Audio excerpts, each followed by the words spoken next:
Notion versus ClickUp for teachers. This is the topic I'm tackling today from my mobile studio in Prague in the Czech Republic while I'm traveling with my family. Hi, my name is Dr. Monica Rishavi, and welcome back to my channel. I'm a former high school teacher, college professor, and higher ed administrator. I now run operations for an online education startup. In this video, I'm going to share my thoughts with you about Notion versus ClickUp for educators. There's a lot of videos out there that talk about which one of these software applications is the best and why, especially when it comes for teachers and those of us working in education. I'm going to add my opinion to the conversation with this video, and I can't wait to hear your feedback. I think the best part of these conversations around tools like which one to use and why is when more people share their opinions and perspectives and let us know what's working and what's not, especially from that teacher perspective. Let's get started by talking about Notion. I was just trying to remember when I first started working with Notion. I'm pretty confident that it was during the fall of 2019. I was serving in my role as Director of Institutional Research and Training at a small private college, and I also held the position of Assistant Professor. I was teaching undergraduate students, predominantly IT-related courses on things like Microsoft Office, Microsoft Excel, and occasionally PowerPoint.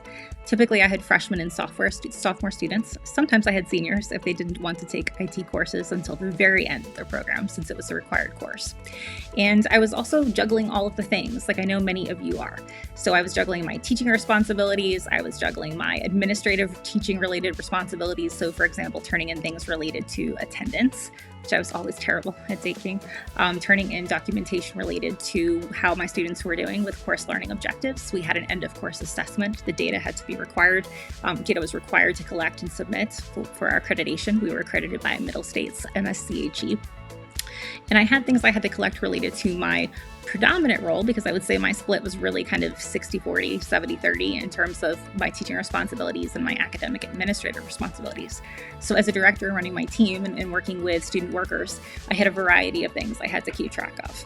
I also, in my department, was responsible for serving the faculty. It was a faculty development role and helping with their teaching and learning and prep related to educational technology or ed tech.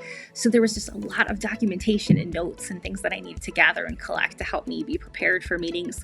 Not to mention the fact that I was actively researching and publishing and presenting with my research partner.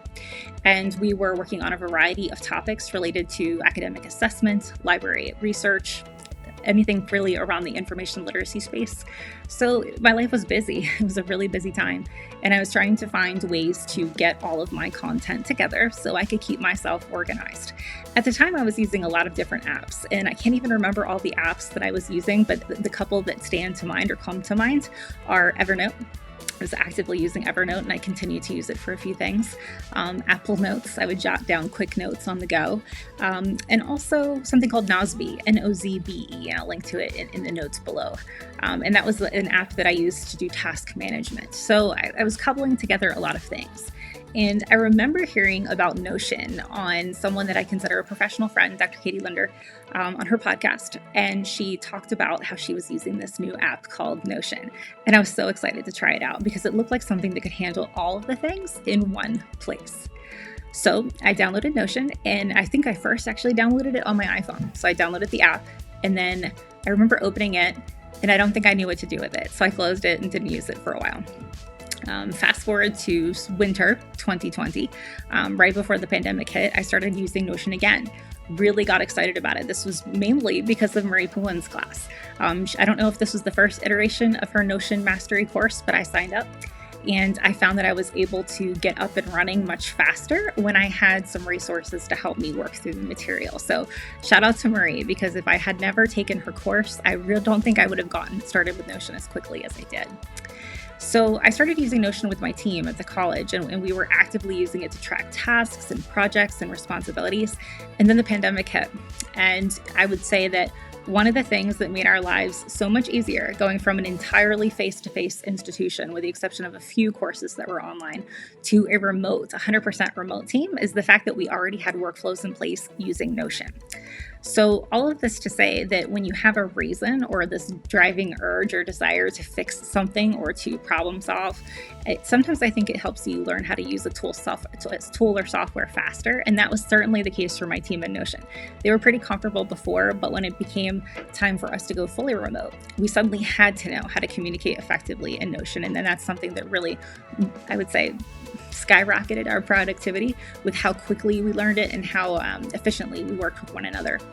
So I continued to use Notion over the next year and a half heavily, even putting out different programs online. My research partner, Russell Mahalik, and I produced a course called Notion for Academics, and we held that with a cohort of students. Fairly confident that was towards the end of spring 2020. And we continued to use Notion with our teams. I also produced a couple different templates that I have online, and I'll link to those in the notes below this video. I still have a video on my channel. It's one of my most popular videos. I don't claim to be a YouTube personality by any stretch of the imagination. I just have fun making videos and showing people what I know how to do and things that have worked for me. But that video where I introduced how I use Notion for a research dashboard where you could take some notes is really pretty basic, but it's been a really great seller for me, and I'm so happy that people have found value from it.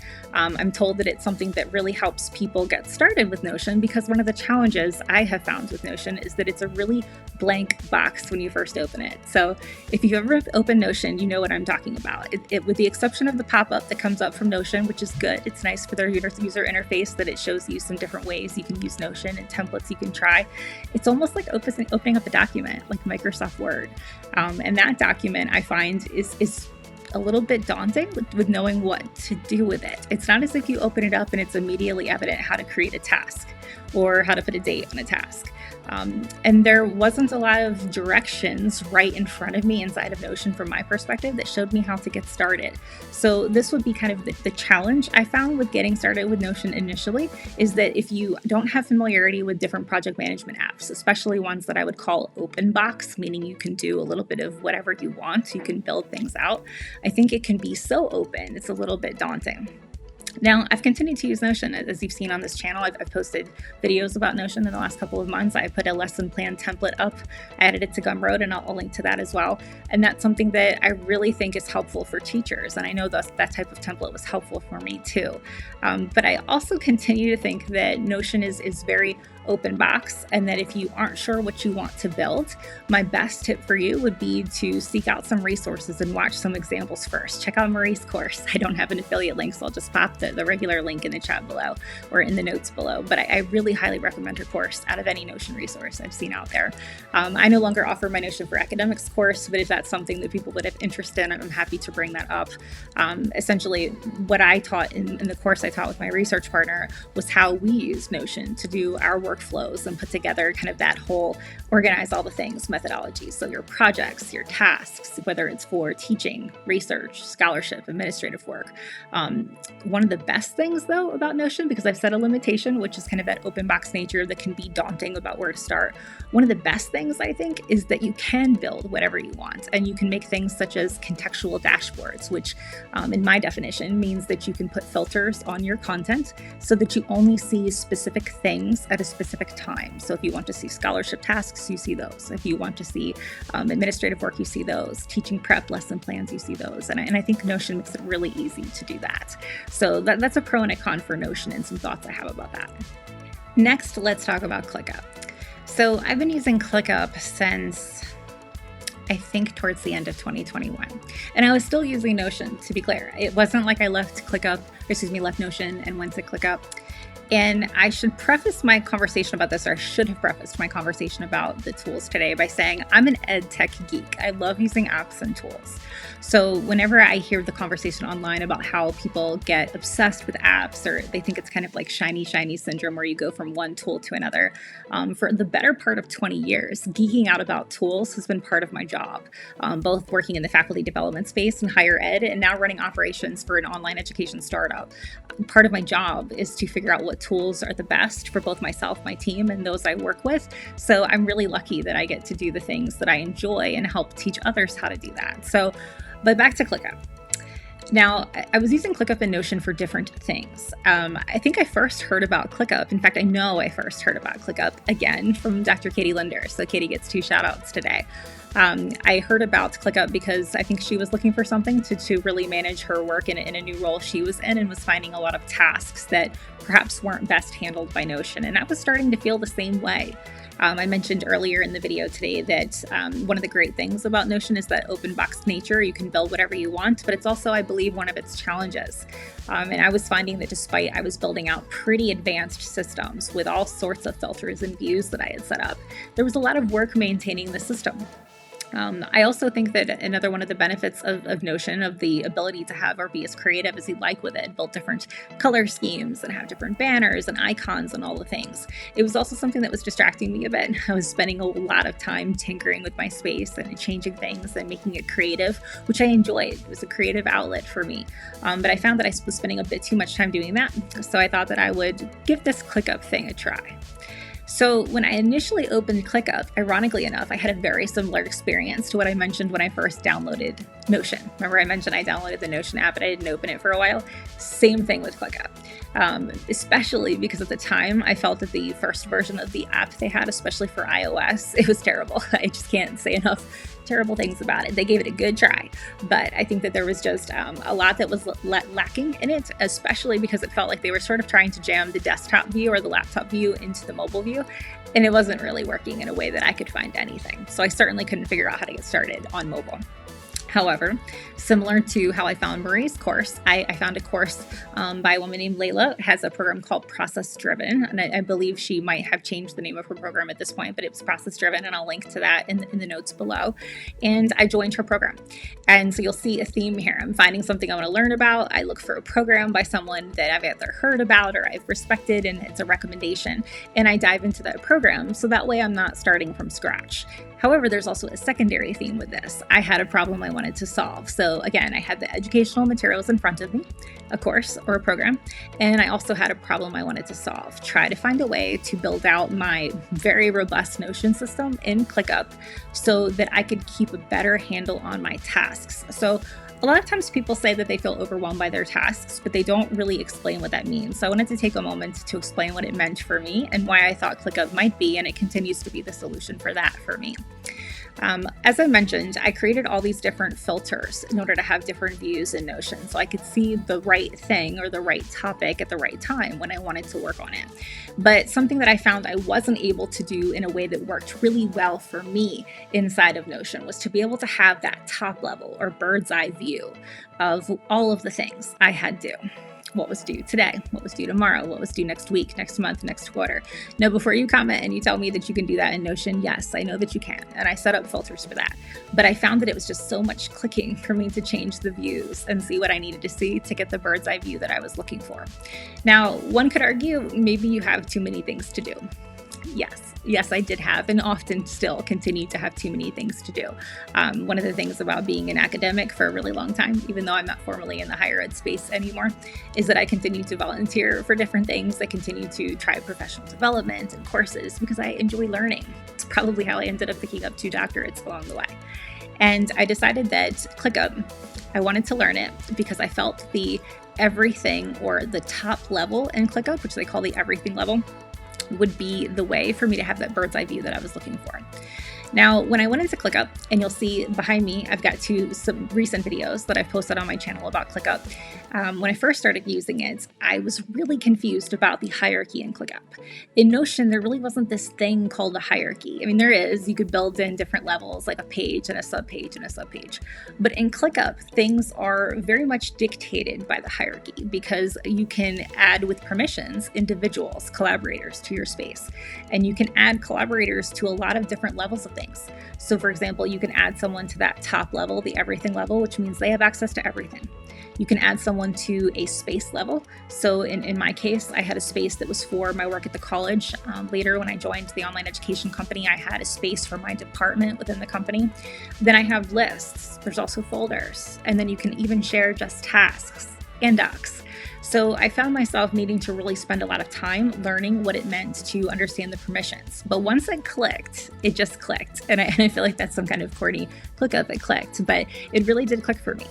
Once I understood how the permissions worked, I think that was really what unlocked my level of comfort, my comfortability with the software, and made me really just feel comfortable diving in and putting all of the things into ClickUp and really relying on it, that it would surface for me by having due dates, by having different status statuses such as waiting-Monica.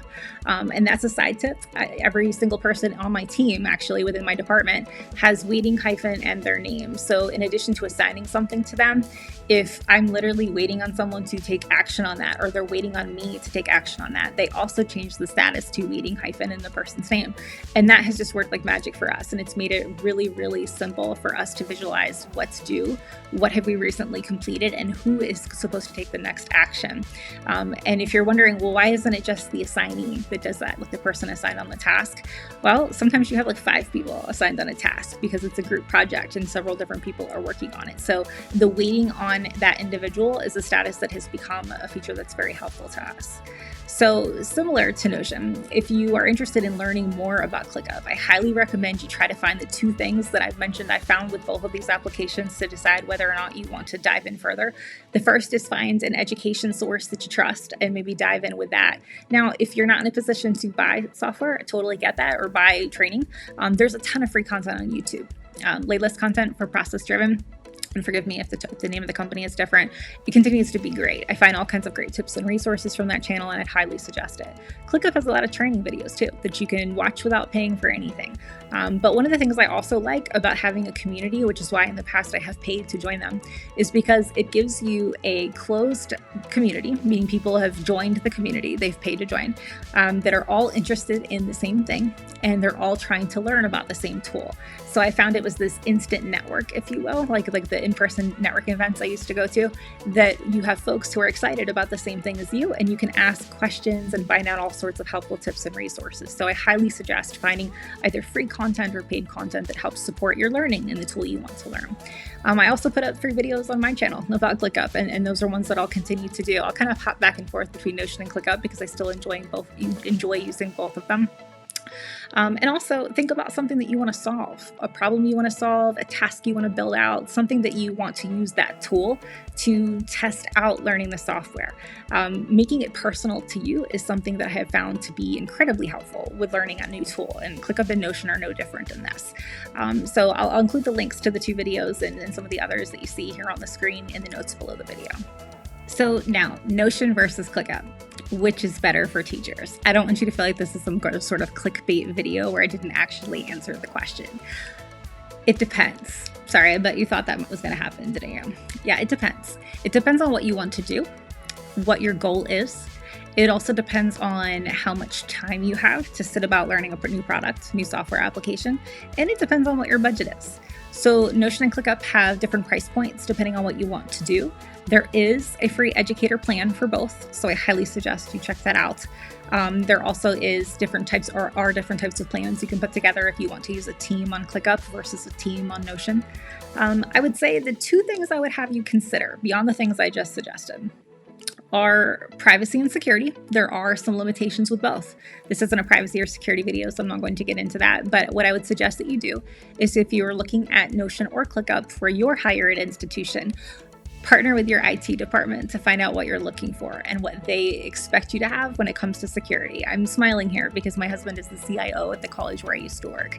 And I know that sometimes I would get super excited about software, start using it, and didn't ever think to ask the IT department if this met the security standards. So you can imagine the conversations that resulted from that occasionally.